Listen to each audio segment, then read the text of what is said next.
দর্শক, আমরা রয়েছি নেত্রকোনা জেলার কেন্দ্র উপজেলার ডাকবাংলাতে।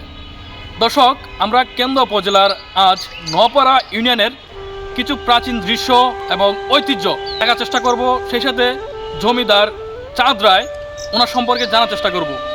দর্শক, আপনারা জানেন নেত্রকোনা জেলার কেন্দ্র উপজেলার নপাড়া ইউনিয়নের জমিদার চাঁদ রায় ওনার বাড়িটি, সেই সাথে পুকুরটি প্রায় 16 একর 77% জমির উপর এই পুকুরটি স্থাপিত।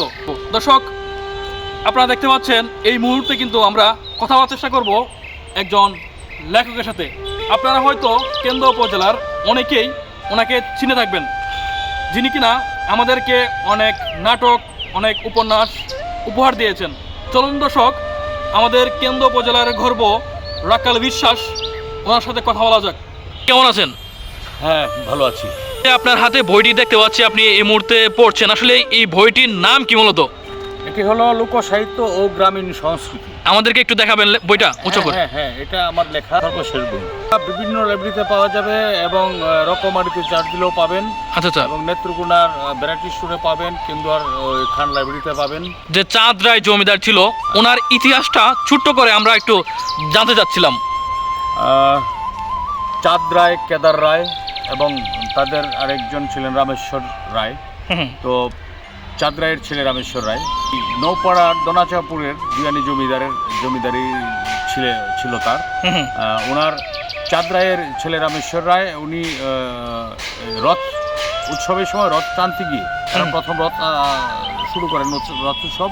রথ টানতে গিয়ে উনি রথের নিচে পড়ে মারা যান রামেশ্বর রায়। এই জন্যে তখনকার মানুষ ছড়া কেটেও বলেছিলেন যে চাঁদ রায় বানাইলো রথ, রামেশ্বরের মৃত্যুর পথ, এরকম নামে একটি ছড়াও তখন প্রচলিত ছিল। তো ওইখানে দনাচাপুর কালীবাড়ি ওই একটি ঐতিহ্যবাহী বাড়ি, এবং এখানে আপনি একটা পুকুর দেখবেন অনেক বড়। সেটা 1326 বাংলা সনে তখন এটা খনন করা হয়েছিল পুকুরটা। এই পুকুরে আপনার 16 একর 77% ভূমির উপর এই পুকুরটা করা। পরবর্তীতে চাঁদ রায়, কেদার রায়, তাদের বংশধরদের অন্যরা, তাদের এক ভাইয়ের ছিল 4 সন্তান আর এক ভাইয়ের 2 সন্তান। দ্বিতীয় ভাইয়ের যে সন্তানরা তারা ওই কালীমাতার নামে দেবোত্তর করে এই পুকুরের 12 আনা অংশ দেন, আর 4 আনা অংশ আরেক ভাইয়ের নামে থাকে। তো এইভাবে এই পুকুরটা কিন্তু পরে দেবোত্তর করা হয়। দেবোত্তরের যে দলিলটা ছিল 2654 নং দলিল মূল্যে দেবোত্তর দান করেন, যা বর্তমানে বিআরএসে রেকর্ডেড দনাচাপুর দেবোত্তর ট্রাস্ট পক্ষে সেবায়তক্রমে লিপিবদ্ধ আছে।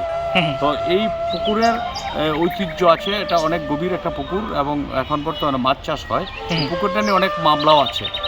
অনেকগুলো মামলা, 30-35টার মতো মামলা প্রচলিত। আচ্ছা, আমরা এই পুকুরে যতটুকু দেখতে পারলাম যে আসলে এই পুকুরে রয়েছে প্রাচীন নিদর্শন। এখানে চাঁদ রায়ের বংশধর কি কেউ আছেন এখানে? না, এখন আর তাদের কেউ এখানে নেই। ভারতে আছেন, তাদের বংশধররা ভারতে আছেন। তারা মাঝে মধ্যে এখানে অনুষ্ঠানের আর্থিক সহায়তা করেন বা বিভিন্নভাবে সহযোগিতা ভারত থেকে করেন। এটা কমিটি, এখানে একটি কমিটি আছে, এই কালীমাতা মন্দির কমিটি। ওই যে এখানে যতগুলো ধর্মীয় প্রতিষ্ঠান আছে সবগুলোর জন্য কমিটি আছে এবং কমিটির লোকেরা পরিচালনা করেন। আচ্ছা, এই পুকুরের আয় দিয়েই কিন্তু এই মন্দিরের বিভিন্ন পূজা পার্বণের কার্যক্রম। আচ্ছা, কি কিন্তু আপনার ভিডিও দেখে বা আমাদের এই ভিডিওটি দেখে তারা পরিদর্শন করতে যাবে, তো তাদের উদ্দেশ্যে আপনি কি বলবেন? আমি বলি কি, এই পুকুর এবং এইখানের ইতিহাস ঐতিহ্য জানার জন্য মানুষের আসা উচিত। যত আসবে তত তারা নিজেকে সমৃদ্ধ করতে পারবে এবং আমার মনে হয় যে এখানে আসলেই ভালো কিছু পাবেন তারা।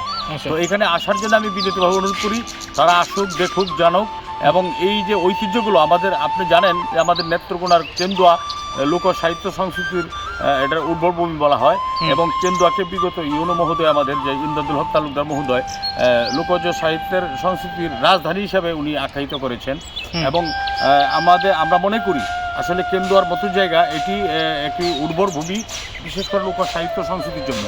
এটি আমাদের পূর্বপুরুষ থেকে শুরু করে এখন পর্যন্ত এবং আগামী প্রজন্ম পর্যন্ত আমরা কিন্তু সেই ঐতিহ্যের ধারক বাহক, এবং আমরা চাই আমাদের এই ঐতিহ্যগুলো সারা বিশ্বব্যাপী আরও বেশি ছড়িয়ে পড়ুক। ধন্যবাদ।